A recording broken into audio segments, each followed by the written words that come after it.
Hello, hello, hello, beautiful men and women of God. It's Lala with Word Wisdom Warriors. I am so sorry. Yesterday I taped the section of giving you guys the 7 days worth of verses for this week, but for some reason I could not get it to upload. So I apologize for that. Today's reading, or let me just give you the reading plan. Let's just do that. So, the reading plan for the week is day 1, which is today. It's Genesis, first chapter, first through third verse, and it's about God's creative power.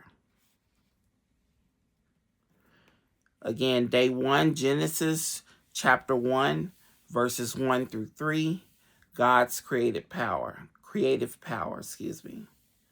Day 2 is Psalms 19, chapter 19, verses 1 through 4.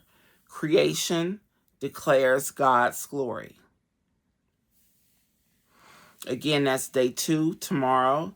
Psalm chapter 19, 1 through 4, verse. Creation declares God's glory. On day 3, 1 John chapter 1, first through third verse, Christ's role in creation. Again, that's day 3, 1 John chapter 1, 1 through third verse, Christ's role in creation. Day 4, sorry y'all, that's my chime for my door. Day 4 is Colossians chapter 1, verses 15 through 17. All things created through Christ. Again, that's day 4. Colossians chapter 1, verses 15 through 17. All things created through Christ. Day 5 is Isaiah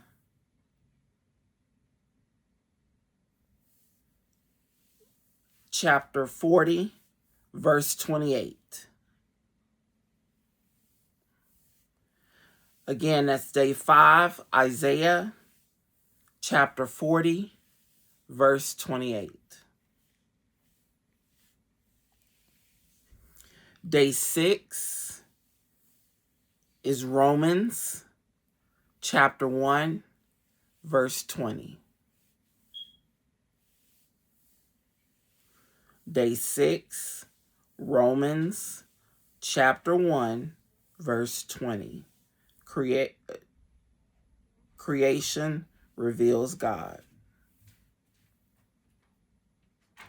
And day 7, Revelation chapter 4, verse 11, creation's purpose.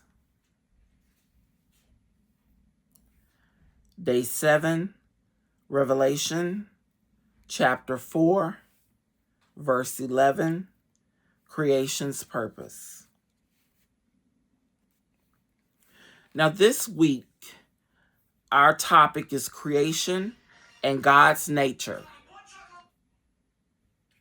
Creation and God's nature. The story of creation reveals not just how the universe came to be, but importantly, it unveils the character and the nature of God, all powerful, intentional, and personally involved in his creation. His intention in the very first words of the scripture, which is Genesis chapter 1, verses 1 through 3, which let's go ahead and read that right now. Genesis chapter 1, verses 1 through 3. In the beginning, God created the heaven and the earth, and the earth was without form and void, and darkness was upon the face of the deep. And the Spirit of God moved upon the face of the waters. We just read Genesis chapter 1, verses 1 through 3. In the very first words of the scripture, we encounter of God, intention, and purpose. In the beginning, God created. These words were to set the stage, not just for the creation of the narrative, but for the understanding who God is and how he works. Like an artist signing their masterpiece, God has left his signature on every aspect of creation, revealing his character through what he has made. As we observe the ordered progression of creation in Genesis, we see a God who brings structure from chaos, light from darkness, and the life from emptiness. I don't think I realized how powerful the beginning of our book is, the Bible. I don't think I realized how powerful it is. In the beginning, God created the heaven and the earth. So it tells me basically that God had all of this and all of us in mind.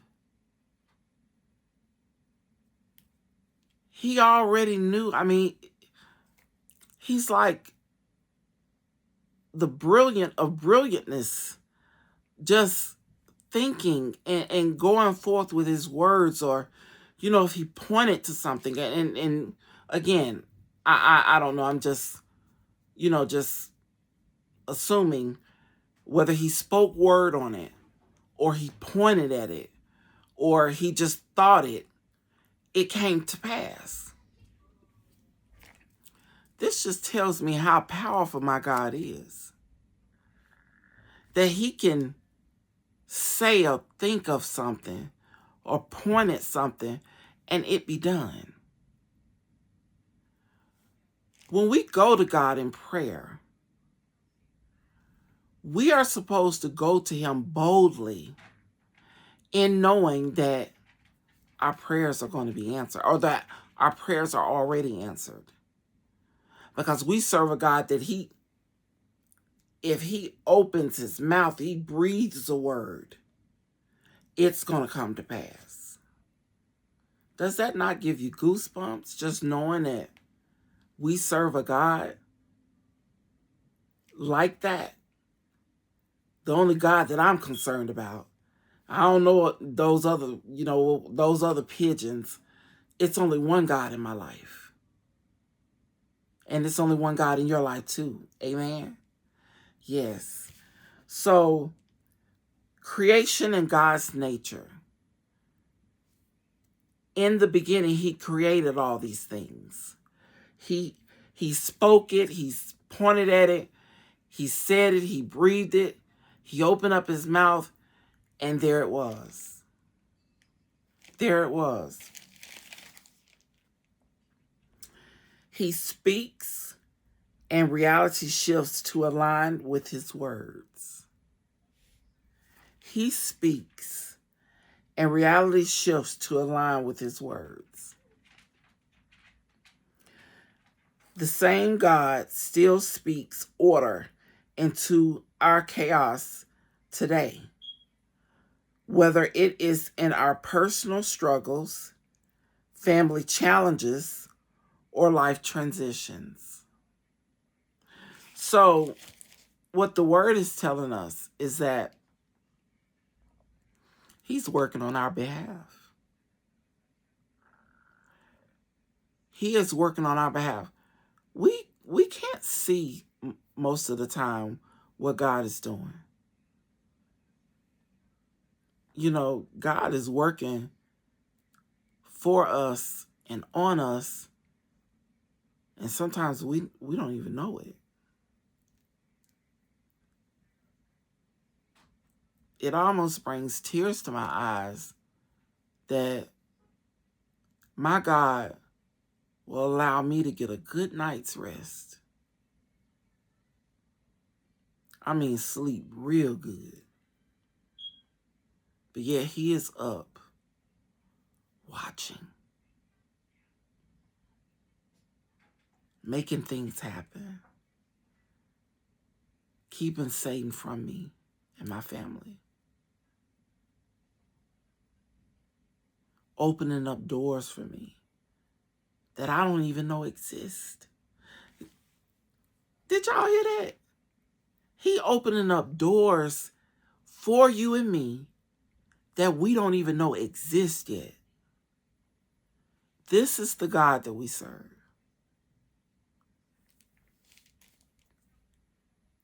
He's amazing. He's amazing, and I don't know, I can't think of another or a greater word for him. Just, I'm in awe of God and of the things that he does, the things that he's going to do, and the things that he's done. I know in my life I am. Guys, I want you to read Genesis in its entirety.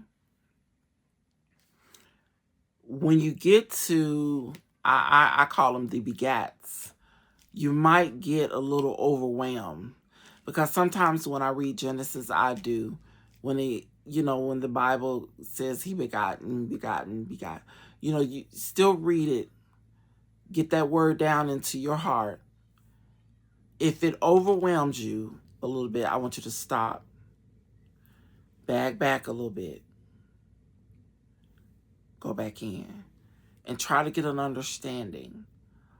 All of the words and all of the scriptures, y'all, this is a big book. This is a big Bible. God gave us meat, a lot of meat. A lot of it we're not going to internally be able to recite everything. So I want to set expectations to what we're doing here. And what we're doing is getting to know our Lord Jesus Christ. What we're doing is welcoming God into our lives and letting him know that he is the head of our lives and that we serve no other God before him. And that we bow down to him. We honor him. We worship him. We're so thankful for the things that he's doing in our lives. We're so thankful for our lives. Period. So I want you to read Genesis in its entirety. Remember, tomorrow, day 2, we're reading out of Psalms chapter 19, verses 1 through 4. And that's about the creation declares God's glory. Okay? Remember, all of this week, we're reading about creation and God's nature. Okay? So all of this is going to tie in to each other. Amen? All right. So go ahead on, read Genesis. And then if you could start on Psalm, reading our scripture for tomorrow. I'm not going to hold you too much longer. I'm going to let you go and enjoy your night. We're going to pray and just ask God to help us to digest our reading and to give us an interpretation of it, because we're supposed to study the word for ourselves. Okay? Amen? We're supposed to study the word for ourselves and get an understanding. And the way that we do that is we go to him, we ask him, God, give me an understanding of your word. And like I said, if it's something that we're reading and you don't understand it, if you want to shoot me an email at wordwisdomwarriors@gmail.com, I will do my best to answer. I always go to my pastor. Please go to your pastor. Other spiritual persons in your lives that are further in the studies than you are. please go to them, use them. You know, God, we please God when we're trying to get an understanding of his word. We're pleasing to God when we're trying to get to know him, to understand and to read and read and read and read and get that word down into our heart. He is pleased. Amen. All right, let's pray. Dear Heavenly Father, I thank you for Word Wisdom Warriors, dear Heavenly Father, and for giving us the word, dear Heavenly Father, that we are reading on today. I am so thankful and so grateful, dear Heavenly Father, for each and every person that is under the sound of my voice. Dear Heavenly Father, may their week be blessed, their families be blessed, their comings and goings be blessed. Dear Jesus, please send your angels around them to protect them, dear Heavenly Father, from the enemy. Oh, dear Heavenly Father, we give you all the thanks, all the praises, and just, oh God, we just adore you. We just are so thankful for you, dear Heavenly Father. And in your mighty name, Jesus, we pray. Amen. Amen. All right. Word Wisdom Warriors, we have our marching orders, so let's get on it. God loves you, and Lala does too. This is Lala with Word Wisdom Warriors. I'll see you tomorrow. Bye-bye.